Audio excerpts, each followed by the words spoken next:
morning po sa inyong lahat. Ako nga po pala si Vivian. O sige po, magandang umaga po sa inyong lahat. Ako nga po pala si Vivian Piñaunas. Ang akin naman po ipapatotoo na kagalingan ng ransom. Ayun pong aking anak. Ito si Ingo. Oo. Yan pong bata kaya dali po lumilipas sa isang linggo. Yan Ingo, po tingin kumikita. dito, Ingo. Talaga Oh, po kaway, kumikita kaway, halos Ingo. linggo-linggo. Yan. Marami po makakapagsabi yung mga kapitbahay namin na yan po halos hindi nawawala ng hika. Ah, hika Marami siya. na pong herbal akong naipapaindi yan. Pero umuulit-ulit naman po.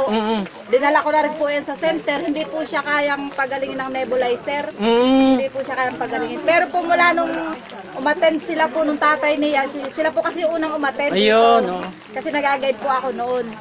Ayun po, mula po siya nung painumin nun hanggang ngayon hindi na po siya sinusubok ng kanyang hika. Eh, Yun lamang po at marami po. kaya lang, ang takaw uminom ng Ay, ransom, ano? matakaw po talaga at ginagawa na yatang soft drinks. Amen. Kaya po pag daw siya nakainom, hindi daw po siya nahirapang huminga. Ayun, Kaya oh. po siya palaging umiinom. Kaya ayaw niya nang mawala na ransom. Opo, kaya nga po makulit sa inyo at lagi nang iinom. Ayun, oh. Okay. Yun lamang po at marami po salamat.